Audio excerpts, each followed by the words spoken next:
in 3, 2, 1.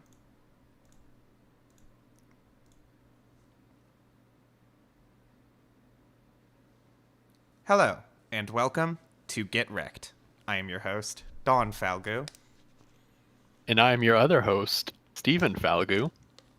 Get Recc'd is our occasional podcast where I recommend something to Don recommends something to me, and then in the following week we discuss those things. Based on the last episode, we have a special surprise, I guess. It's a Although it surprise wasn't if you didn't watch the last episode. Then it's a right. surprise. Or the other episodes where we talked about that it was upcoming. Yeah, so basically if you haven't been watching for the last, 2 months, this is going to be the coolest surprise ever. Well, there's like a window, right? Because if you watched the last of our series of this, then you were like, oh, maybe that's all they do. And then if you checked back in, then we're still doing that. So there's like a window. Yeah, like a year and a half long window or so. Yeah, true. I think that, there will be a certain point where after this trilogy, we haven't even explained what we're talking about right now, so this is great. But after this trilogy, this month or so, in like another 2 years or so, we'll eventually have amassed 9, 12 episodes of this, and that's almost enough for some people to have only seen these, in which case, to them, Get Recc'd is only a meta reference to other episodes of Get Recc'd that don't actually exist because they've never seen them. And I'm really glad to be explaining this in such a confusing way so that no one has any idea what I'm talking about. But what I am talking about is our amazing trilogy Re-Recc, where I guess every 30 episodes or so we get back together for 3 episodes and we recommend things to each other that are based on previous recommendations that we have had in other episodes. And this is the first of 3. So it's very exciting. It's a huge thing. It's going to be awesome. Okay. And I mean, we can probably just start with it. I'm waiting for your permission. Can we start with it, or should we just stop here? Like stop the podcast? Yeah, should we just end it here? That could be funny. I would actually enjoy that. Yeah. Then you have to wait. You actually, all the viewers actually miss out on the first episode of Re-Recc because we stopped it. And we won't do it again. Well, they did watch it. It's just that it was only 5 minutes long, and it was very disappointing. But the only other thing I wanted to mention is, and we alluded to it, but this is a very semi-recurring series. We've done this now. This is the 3rd time? This is the 2nd time we have done the Re-Recc This is trilogy. the 2nd time? Yeah. So we hope you enjoy. We enjoy doing it. I think the most interesting thing for us is that we get to go back and keep talking about things that we've recommended in the past adjacent. Yeah, I guess. Ish. Yeah. Well, we have an idea to do that in an even more direct way soon. That's all I'll say. That's our hint. Yeah, and that's what I was gonna mention. So But we'll see when that happens. But for now, I guess we can jump right in with what you recommended to me. Yes, and that was Genesis, The Lamb Lies Down on Broadway. I want you to pretend that if you're looking at this on YouTube and not listening on Castbox, I want you to pretend that it says Genesis there, okay? Anyway, this album is... Well, also, if you're just listening, too, you can pretend. That's true. But you have a lot more to, visualize, You can't just visualize the text. You got to imagine what's the visuals, Because you don't even know. But anyway... And I bet in your mental image of the visuals of this podcast, we have really cool pictures that aren't super old.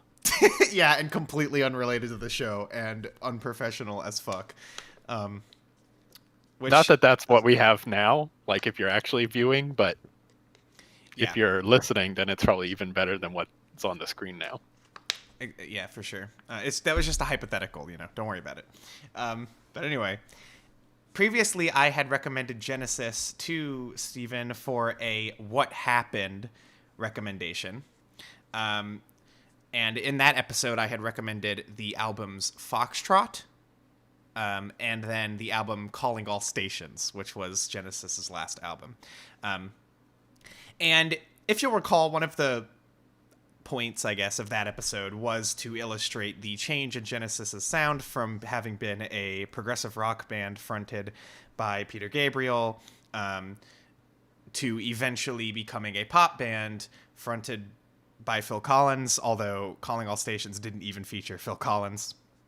The Lamb Lies Down on Broadway finds itself close to the middle of that because this was the final prog rock album with Peter Gabriel, and he left after this, leaving Phil Collins to be the singer from then on out. Although their prog period still continued for like two more albums after this. But that is kind of where we find this as a Re-Recc, and I will let Steven talk about it from there. Yeah, I will just start just right off the bat. Like, this is an incredible prog album. It is so easy to see how and why this album was so inspirational. And also, I feel like it is incredibly easy to see why this album would entirely split up the band. Because it just top to bottom, one is like zany in a weird way that's very appealing. And I know that, like, although obviously we only have listened to the album here, I just know that also the tour that went along with this thing was equally crazy. But it's so conceptual, so layered, so structured. There's so many components going on, and each of those components feel so meticulously crafted that is very easy to understand why there could be conflict coming out of this thing. A lot of times, this album to me feels like a Beatles concept album. And there are a couple tracks on here that feel very influenced by some Beatle concept tracks. But for the most part, this thing stands so entirely on its own. And the other thing that I find so funny about an album like this, an album from like such a large band that is so conceptual, is trying to like piece out how the radio would even start to conceptualize and play tracks off of this. And I would say prog rock in general is like notorious for, you know, like having radio play tracks that are coming off of like very conceptual albums. But this one is like even more so. Or like, I think, you know, and I could be wrong, but I think like obviously The Lamb Lies Down on Broadway was a single, and I think there might be one or two more, but for the most part, it's like there's so many components and so many layers that it would be hard, and understandably hard for the radio to tease out like how to make this thing mainstream. But it became so popular because I feel like it just is so top to bottom good. And honestly, and I know we talk about it sometimes before, but honestly, I feel like that starts from the production. I feel like the production of this album was so well structured and crafted. You can feel the amount of time that went behind it because a lot of these tracks are very layered. There's a lot of stuff going on, but the mix is all there. There's a lot of interesting stuff as this sort of becomes like, I don't know, like I don't know how you would describe it, like kind of like a musical almost, like a play concept. I don't know how you would even really talk about it, but like that a rock opera, I guess, is well. Yeah, That's like a rock opera, yeah, and that like all flows into requiring some level of very meticulous production because there's a lot of different elements as they try to create like an actual sort of like opera, play, musical concept, all in the framework of prog rock, which I feel like this iteration of Genesis, Genesis when it was at its most complete. And I do enjoy the Collins work as well, but like this to me is pure Genesis, and it absolutely shines all the way through. Yeah.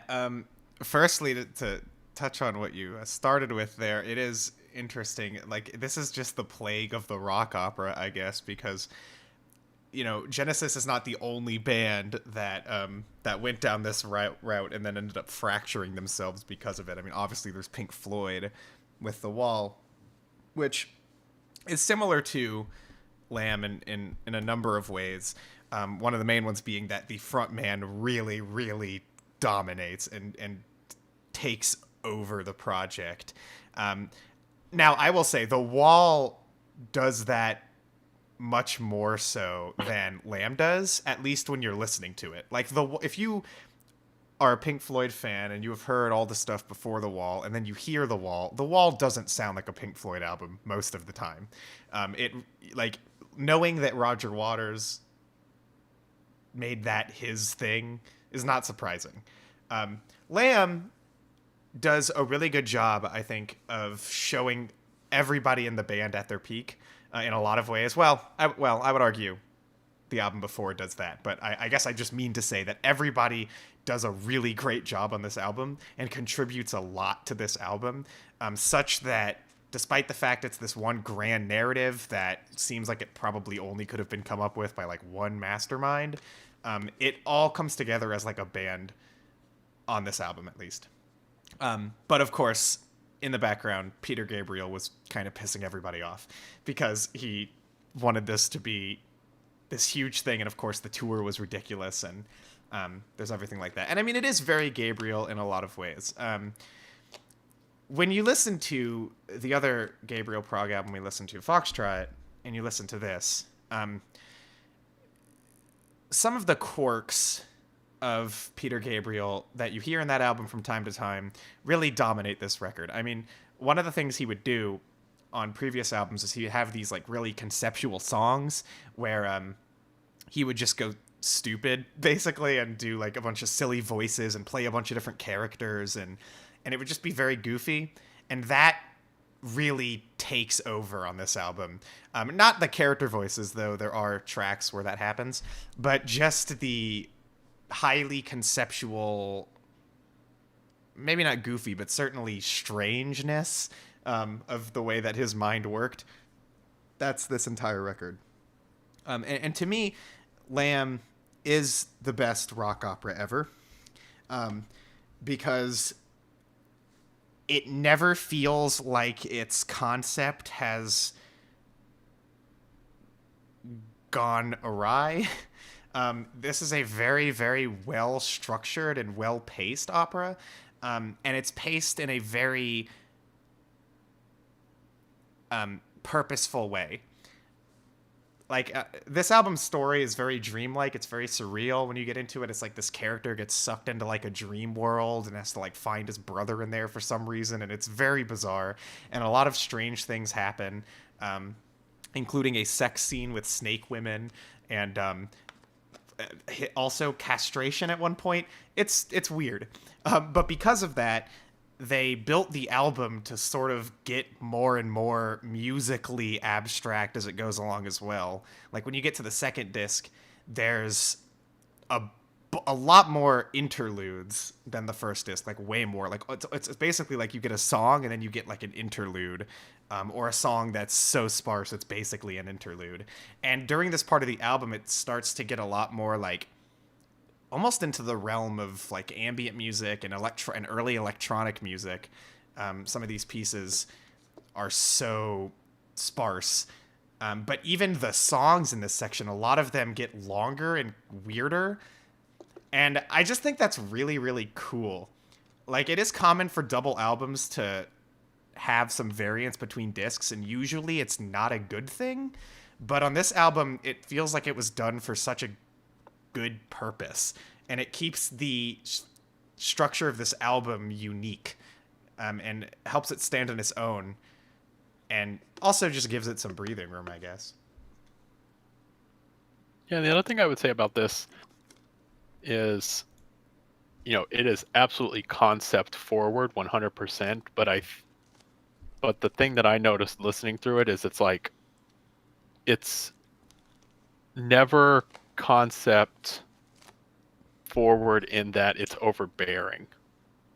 Like, it's still very easy to listen to, and there's a lot of great things going on other than the actual concept, because you have Gabriel, who has great vocals here and gets weird at times. As you mentioned, there's like some character voice stuff and that sort of thing.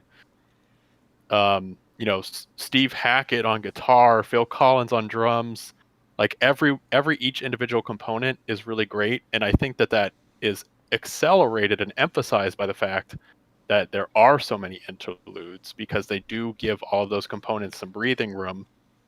So as you mentioned, exactly that.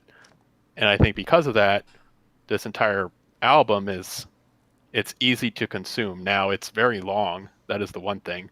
So in that way, the concept is definitely forward in that manner. But like from a listening standpoint, you can easily put this on and just have a good time, you know, just listen to the sonic quality of like all the different tracks. There's also a lot of really great songs on it too, right? Like there's a lot of Yeah, standout songs. There's I don't know if there's hooks necessarily. There are a couple though, but there are some pretty catchy tracks, especially in the definitely. first disc. Um, to me, Yeah, I mean, The Lamb Lies Down on Broadway and then The Light Lies Down on Broadway are both incredible. And I yeah, mean, what a way to open the thing, too. I mean, but those are great tracks. that's true. I mean, there's a couple standouts. Like I also love the Lamia on disc two is one of my favorites. But to me, the best part of this album is side two. It's not disc two, side two. So the second half of disc one. That's um, wait, let me make certain about this just so I don't say anything stupid. Right, that's Back in New York City to the Chamber of 32 Doors. Like this stretch of songs is so phenomenal. Back in NYC is definitely one of their best tracks. It's like really, really amazing how well they're able to kind of ride and build this weird keyboard groove. Um, and Carpet Crawlers is like one of the most famous classic Genesis songs. It's just such a beautiful track.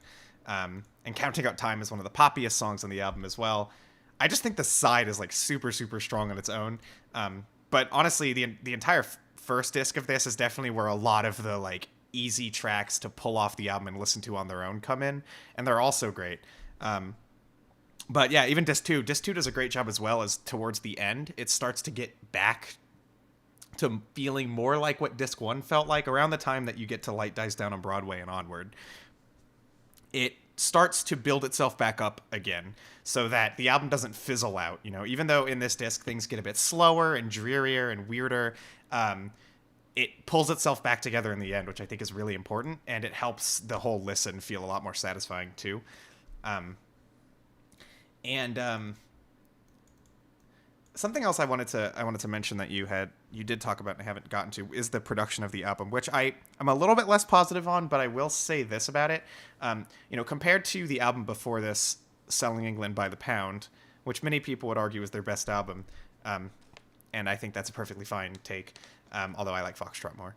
But that album has incredibly pristine production, and I think all around that is where Genesis as a band entity comes together the most. Like everybody is just killing it on that album in a way that you can't really say about any of the other stuff, which is not to detract from stuff like Foxtrot or this or whatever. Like obviously these have amazing musicianship on them as well, but that album kind of just steals the show.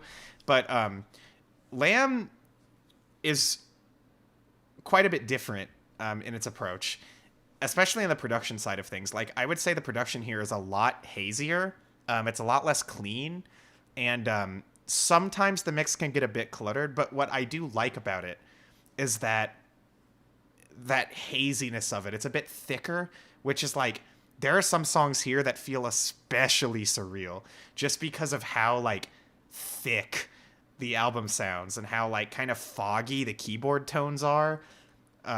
It's pretty interesting, and also that's helped a lot by the keyboard work. Like I think Banks on keys here, this might be his shining moment. That's definitely arguable, but like the keyboard work on this album is crazy cool. Like it's so different too, even from other Genesis stuff, and it really makes the album stand out as this like weird abstract project. And especially on some of those interludes, which again they almost sound kind of like Brian Eno. Um,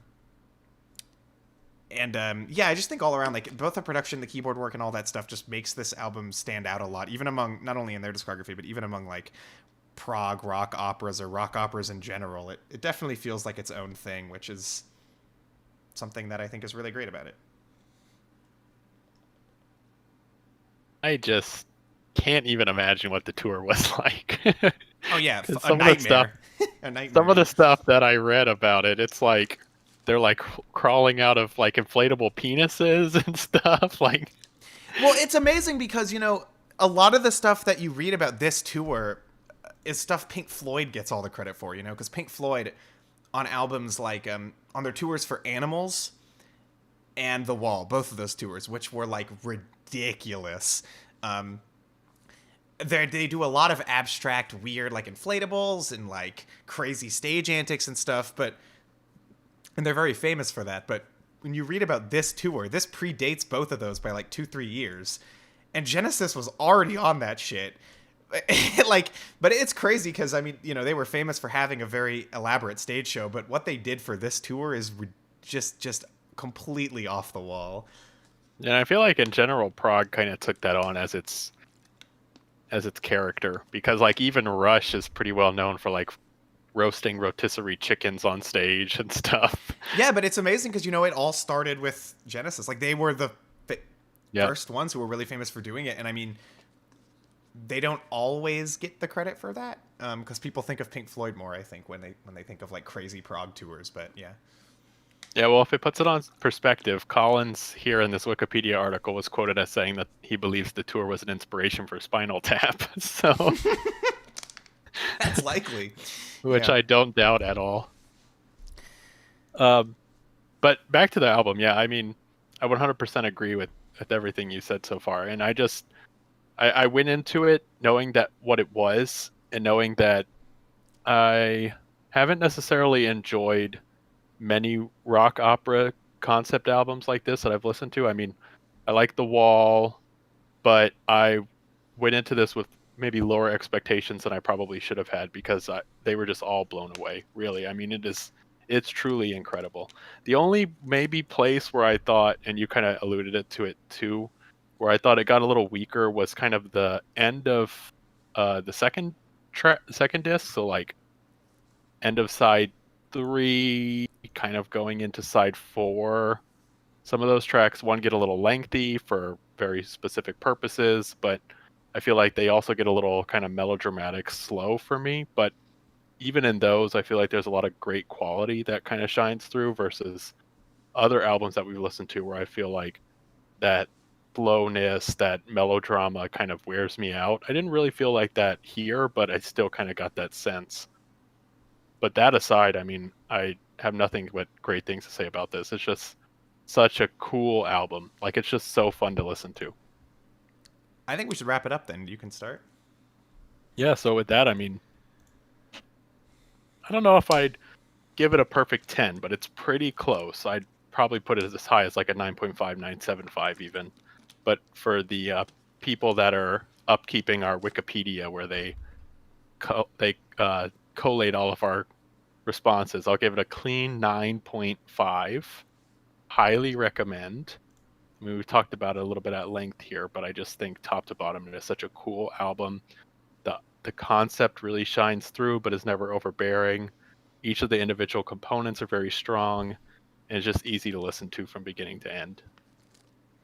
Yeah, and I second all that. I also give it a 9.5. So there you go. Yeah, of course, I definitely recommend it. I mean, I recommend it to really anybody too. I think you can be skeptical about like a rock opera as a format, which I'm really not. Although, it is a rocky idea, but I think it's something that can totally work. And I think if you want a prime example of it working, this is it to me. Mainly just because they use that format in such a unique and creative way. And it's a story that maybe could only be told with a weird prog rock album because it's, not the most eventful story. You probably couldn't put it into just like a stage play. It wouldn't really go anywhere. But it works musically. There's great songs. It's just a really cool, great record. And I would say, like, if you've watched our other video on Genesis, it's safe to say that we both like Foxtrot more. I know that we both put that one higher ultimately. And to me, if you're going to go listen to a Genesis album, you should probably listen to that or Selling England by the Pound, one of those two. But once you've heard those, you have to hear this. Like, it's so cool. And it also is awesome to hear after listening to other Genesis albums, just because of how much it stands out in their discography as like a pretty unique statement and a unique moment for them. Um, in a similar way to stuff like The Wall or like, even Beatles' White Album kind of do in their discographies. So just great. And I think we should move on to what you recommended to me last time, Stephen. Yes. So last time I recommended to you, trying to get the date, 93? 93. 93's Jurassic Park. This was a film version of the novel by Michael Crichton, directed by Steven Spielberg. And it stars some people, including Jeff Goldblum. What did you think? Yeah, so obviously we had previously discussed The Lost World. Isn't it the Lost World : Jurassic Park? I think that's what it is. We'd previously discussed that, which is it's funny looking back that our first recommendation for Jurassic Park was that. But anyway, it is cool to go backwards, and to see the first film. Because something that I always thought was weird about Jurassic Park as a franchise is the fact that it is a franchise. Like, why? I mean, I get it, it's a blockbuster. You want to milk as much as you can out of like movies of dinosaurs killing people. Like, woo, that's fun, right? But like, when you watch this movie, it does not feel like a movie that's meant to be followed up by anything. It just doesn't. Like, it's kind of resolved for the most part. The island's left behind, so okay, we can go back, but this movie's concept, and of course it's based on a novel, so anything I say about the film, or the film story, I should say, goes back to the novel probably. I've just never read it. I don't know where this differs, but credit where credit's due, right? But this story, the concept of this story is so good, partially because there's the assumption going in that this Jurassic Park is actually going to become a theme park. And because that idea is so obviously insane, the satire of it is able to come through. And also the warning of it and the meaning of it is able to come through. Once you get past movie one, where we know we're not going to open it as the theme park, it doesn't matter anymore. Now, of course, Jurassic World has come out, and that has changed things a bit, I guess. But anyway. This movie is amazing, like, obviously. I think of all of the classic, super fun, spectacle movies, this is definitely, like, one of the best ever. Because it is a spectacle in, like, every single way, and it's also a remarkably well-made movie. Like, obviously, Steven Spielberg is a very competent director, and he's obviously a very good director, and he's obviously made a lot of great movies. But there are pitfalls that you can get in with Steven Spielberg films. And honestly, dating past this, a lot of them kind of stem to this movie. But this movie shows, like, it's basically an example of every single way in which a Steven Spielberg movie can kick ass. Especially like a more modern Steven Spielberg movie. I mean, this movie's gotten old now, but if you're looking at his whole career, you could place this in the latter half, I guess. It certainly doesn't strike me as being like back there with Jaws or something, or Raiders of the Lost Ark or something like that. Because this movie did usher in a lot of very, modern movie making techniques, like the CGI in this film is groundbreaking. The sound design is groundbreaking. There's a lot of groundbreaking things about it. And what's great about it is that a lot of it still holds up. So just, I want to separate the technical side of the film from like the story, movie, acting, that kind of stuff side of the film, just because I want to make a point. But I want to start by talking about the technical aspects and stuff, because I think like that's one of the most amazing things about it. Like, for a movie that ushered in so much of like CGI effects as we now know them, it is really amazing, like how much of it still holds up really, really well. Some of it doesn't, but there are scenes like the famous T-Rex in the rain scene where there are shots where the T-Rex is in CG that legitimately look amazing and like still look amazing. Um, because they were so smart about how they were going to use this technology. It would have been so easy to get carried away and to say like, "Oh, look what we can do. You know, we can make dinosaurs. Let's just go fucking crazy." Which they do in the Lost World. There's a lot more CG dinosaurs all the time in that movie. But I think they were very smart about how they reined that in by using animatronics and practical effects when they can, and using CG where they can't really do practical, and trying to blend these two things as much as possible to the point where you almost can't tell the difference. And the T-Rex scene is probably the best example of that. Also, of course, a lot of these scenes, this one in particular, hiding the CG behind stuff like rain and darkness and clever lighting, just so that it's not in the forefront so much where you can tell it's fake. There are scenes where you can, but I think it's amazing that there are still scenes where you can't. There are other movies from the 90s that have groundbreaking CGI for whatever reason. People bring up Terminator 2 because it has like the liquid metal. That always looked like shit to me. Like it looks terrible now. I do not think that is a good looking effect anymore. But I definitely don't feel that way about this movie. And I will let you jump in and talk about that before I move on, because I have a lot to say about this stuff. Yeah, I definitely agree. I mean, as you mentioned, especially that scene with the T-Rex in the rain, like that just looks so good. There are definitely moments where it doesn't look as good, but I think what helps the movie, although I will say, it as time has passed, they don't look as good, but what helps the movie is that there are a lot of practical effects too. A lot of those dinosaurs are practical effects, so it gives it some realism, although as I mentioned, like looking back on it now, those definitely do very much look like just robots, but at the time, I mean, that would have really helped, and I think it still does help emphasize that these dinosaurs are quote unquote real, and it helps with the CG too, because, and especially the way that they utilize the CG, because it gives it some grounding in reality. The one quick thing I want to mention before you continue is, so while yes, I mean, it's very obvious that I chose this film because I recommended Jurassic Park 2 or The Lost World, but you could also argue that this film was recommended as a re-rec of Westworld.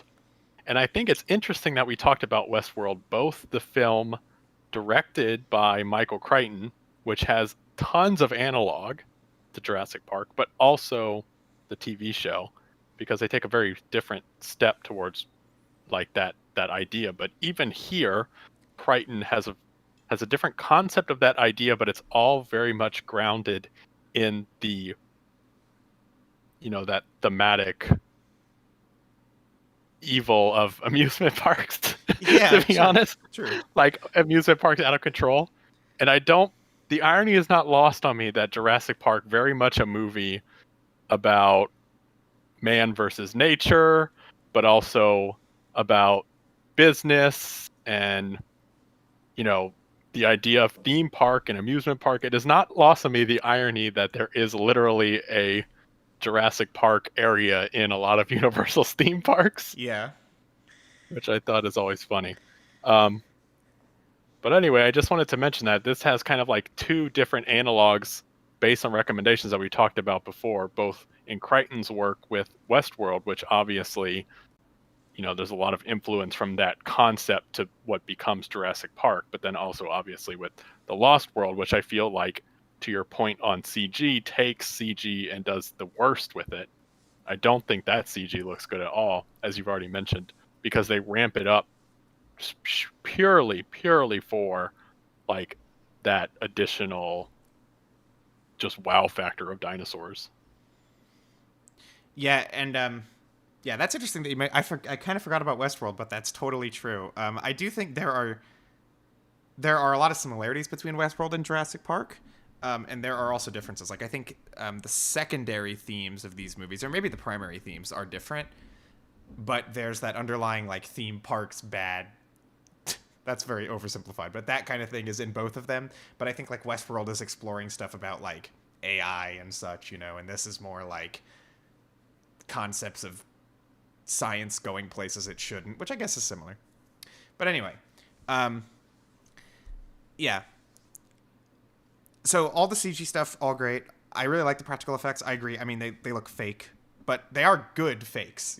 They're good looking robots. The animatronics are really good looking. They're impressive too. They're huge, and I like that stuff a lot in it. But that is true. I also know that at one point they had considered using stop motion, and there are some like outtakes you can find of like the velociraptors in stop motion, and like going with CG was the right option when you look at that. It's interesting. This was kind of the turning point away from stop motion and stuff. And stop motion, honestly, like it's cool, but it always looks kind of bad. It can be cool, but it's never convincing. Um, so another thing that this film does, like technical and spectacle wise, I guess, that I really, really admire is the set design in this movie is so amazing. Like it's so good. The set design and the lighting in this film are just incredible. Um, the aesthetic of the theme park is so like memorable too in this movie. The color choices that they use, it's almost hard to describe, but it really does look like the sets in this film could be taken out of the movie and just put in a theme park, and they have been. It has that like kind of fake look to all of the settings and the environments and the buildings that reminds you of a theme park. Like it's not quite, it wouldn't quite fit in with architecture anywhere else. And there's also some like kitschy looking things that they build that are like, ooh, it's tropical. And I just think there's like so much amazing attention to detail with making the look of this park memorable, making the look of the ride vehicles and stuff really memorable, but also they fit so well into the aesthetic of the park. Like it's so well thought out. And I also mentioned the lighting because there's just so much great like spotlight use in this movie. Even in the interior scenes, like there's that projector scene where they're kind of all sitting around. I guess they're like, it's like a business meeting where they're discussing like the finances of the park. And even in that scene, like the lighting is so cool. They have like kind of lights shining behind people's backs and cool like outlines of lighting, and everything else is kind of black. And there's just tons of scenes where that really stands out to me. So that would be the other thing. Like it's not even just that the CGI is really groundbreaking and everything, but all the stuff that is more old school, like the practical lighting and sets, all that stuff is like mastered to a level I have really rarely seen. If I'm thinking of like some of the best sets I've ever seen in films, a lot of them would come from here. I would think of a lot of Jurassic Park stuff. So to me, it's like it's twofold there. I think that there's the new effects that this movie ushered in that it did super, super well. And then there's like the old school kind of movie making stuff like animatronics and practical effects and set design that it also just totally nails, which makes the movie like such a visual spectacle. And that's not even to, bring up the amazing sound design as well. Like all that stuff here is so airtight perfect that even if everything else sucked, it would still be pretty rad. And it would definitely at least be a memorable movie. Yeah, I love like just thinking about thematic stem like angles, like that scene where, because the park isn't open yet, that's a big portion of this film. It's like trying to get the funding and the legal approval to open this theme park.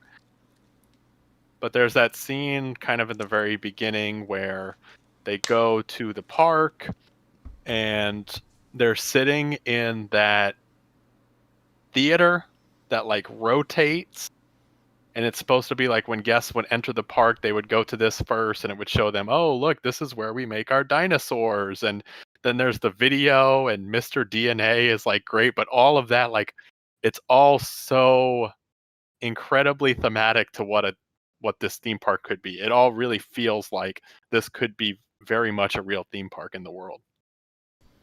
Yeah, and I love the attention to detail here. So that big thing.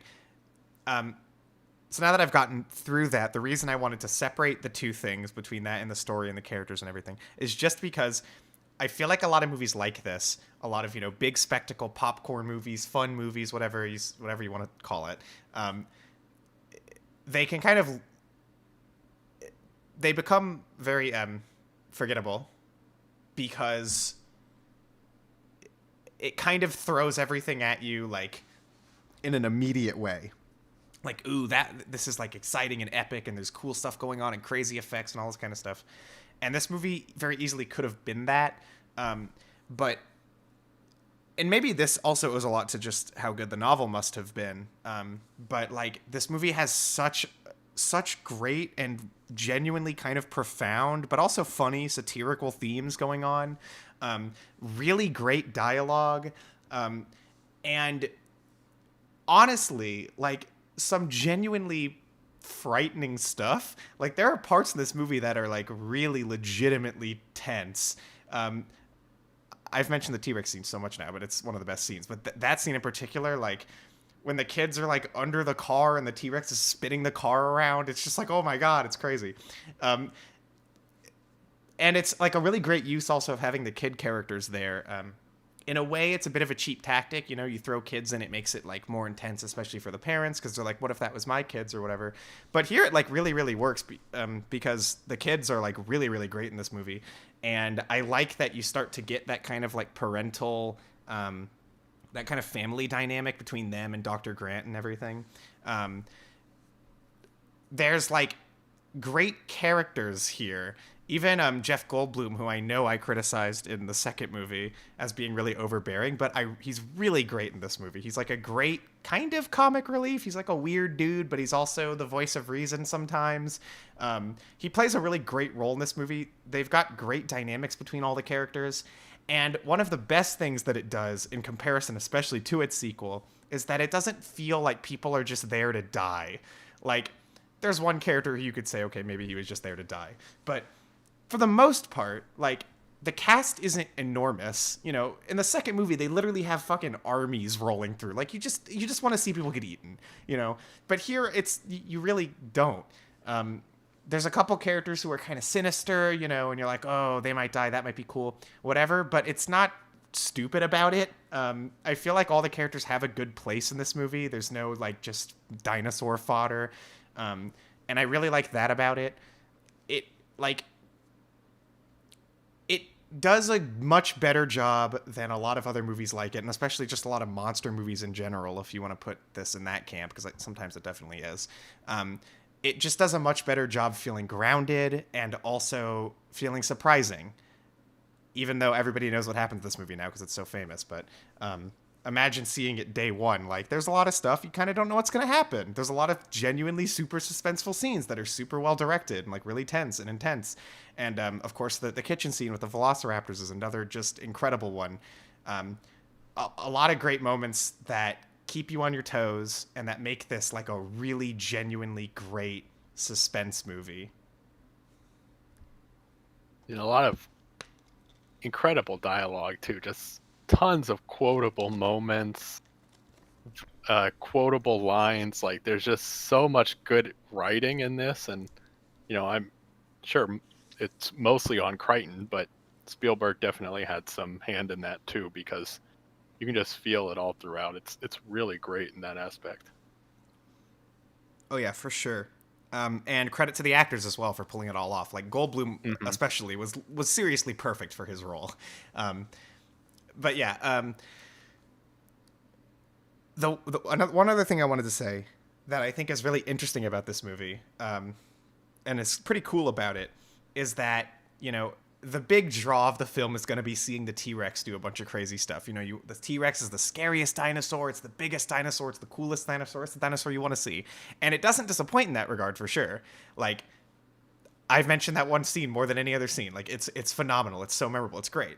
But I think it's really, really, really neat and really interesting that the film tries to usurp the T-Rex as, like, the scariest dinosaur by introducing velociraptors, and it makes you more afraid of them than the T-Rex in a lot of ways, because it shows them as like these really intelligent hunters, really intelligent killers. They can literally learn how to open doors, and they seem like they're one step ahead of the human characters at certain points. It's just really interesting that they even tried to go for that, because like what people were expecting, and from the poster to the advertising, like you want to see the T-Rex. But I like that they saved the arguably the climax of the movie for a much more intelligent kind of suspense scene with the velociraptors, as opposed to just the giant like bull-headed fury of a T-Rex. I think that's really cool, and it's another thing that this movie kind of captures in your head when you think about it. Like, it has so much stuff you can think about beyond just the big cool T-Rex. And I like that a lot about it as like a pseudo monster movie. It just introduced like a new cool fear into people's minds. Whoa, velociraptors are cool now, and now everybody thinks velociraptors are cool. Yeah, and I want to contrast that to Lost World, which we watched, because I feel like, as grand a scale at this as this movie can have, for the most part, the scale is very grounded. And I feel like that's one of the areas where that is allowed to shine and be emphasized, is that really the main villain, quote unquote, are the velociraptors. I mean, yes, there's the T-Rex scene and the T-Rex chases them and there's suspense there.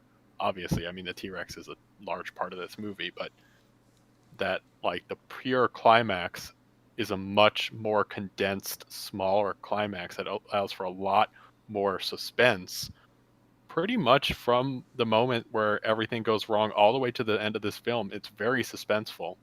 Versus, as we talked about with Lost World, the scale becomes too grand, and because characters are just there to die, it almost became like this weird dino slasher fic. And then the T-Rex like just rampages everywhere, and the movie's no longer grounded. It's more about the spectacle than it is about the theme and the writing and the concept and the characters. Well, I mean, especially when you throw the dinosaur into a city, like, come Right, on. exactly, Yeah. yeah. And yeah, that's what this movie impresses me the most, I think, is that, yes, it is an incredible spectacle, but it's more than that. And it's not ridiculous. And yeah, I just think it's awesome that a film known for its spectacle and for, its epicness or whatever the hell, like the climax of the film takes place in like a kitchen. It's like, it's cool, it's unique, it's different. And again, it's another reason why I have no fucking idea how a franchise for this makes sense. Other than money, obviously. I mean, I get it, it was popular. But just thinking about it, like, with that aside, it's like, why would you ever do that? Why would there need to be more of these? And anyway, I'm pretty much done talking about it, so unless you have more to say, do you? Nope. Okay. Then we will wrap it up here. So I will go first. I would give this movie a 9. Yeah, put it there. Of course, I recommend it. I mean, it's a movie you've probably already seen. It's like one of the movies you watch when you're a kid. And if you don't watch it when you're a kid, you're going to watch it at some point. But if you haven't, even if you have, go watch it again. It's really fun. But yeah, like, it's up there among my favorite films for sure. Like, there's so much about it that is so admirable, that's so good. And again, like I say, like, I think even on rewatch, it's still a tense movie. It in a lot of ways might be Spielberg at his peak. I like Raiders of the Lost Ark more. But is that the only one I like more? I don't know. I haven't seen all of his movies. Ready Player One, that was much better. But in a lot of ways, like directorially, it really is like one of his best works. It's so well done. There's so much about it that feels like everything in his earlier work coming together in the best possible way, alongside some like truly new elements, like great CG and things like that. Technical marvel as well, just super, super good. If I have like a any criticisms. There are a couple moments that maybe feel a little dumb, a little bit contrived. There's a really weird inconsistency involving the T-Rex scene where the T-Rex comes out of a forest and then the forest disappears in the next scene and they fall off a cliff that was in the same spot. That was always a little weird to me. And also the ending of the film has a pretty ridiculous moment that you might know. But for the most part, it's just brilliant. So, yeah. I think I'd be hard pressed not to give this movie a 10. I just love it so much. It is easily one of my favorite movies of all time. And a lot of that is nostalgia. Like, I definitely agree. There are components of this film that are weak, and especially as time goes on, there are definitely moments that stand out as not being great, but also I feel like I love the camp of those moments. Like, that just adds something to me for this film, and I easily recommend it. All right, fantastic. Then we will move on to our next Re-Rec. Um, and I will go first. So, as with these recommendations from this episode, we are continuing Re-Rec for 2 more episodes, which means that what we are recommending will be related to something we have recommended before. And I will start by recommending another Beatles film.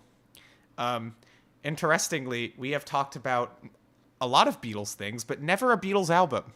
And we're going to keep it that way forever. I don't know. But anyway, previously I had recommended the animated film Yellow Submarine, which calling it a Beatles film is almost cheating. I mean, it's more about the Beatles than it is like a film starring them. They're barely even in it. They barely had anything to do with it. But still, I am recommending the film A Hard Day's Night. This was the first Beatles film, obviously alongside the album A Hard Day's Night. It had a soundtrack of like 6-7 songs in the film. And it's kind of framed almost like a pseudo documentary, in that it's trying to like show you what the life of the band is like, but done in like a really silly, comedic, goofy kind of way. This film came out in a year in the 60s that I didn't look up. I'm gonna say 1964, and if I'm wrong, I'm joking. And that is what I have for you. So what is your recommendation for me? Okay, so I am taking it way back. Something we talked about, I don't know, within the first 10 episodes, maybe. I am going to recommend to you Awaken My Love. This is a 2016 Childish Gambino album.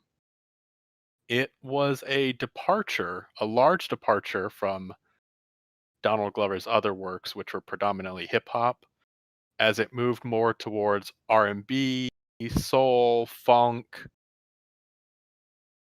So next time we will talk about Awaken My Love. All right, fantastic. And I want to thank you all, as always, for listening. I hope you enjoy the rest of Re-Rec. It is a fun thing. And as I hinted at before, we've got another trilogy coming right after. It's going to be a new idea that we have. It's very nice. I think you'll really enjoy it as well.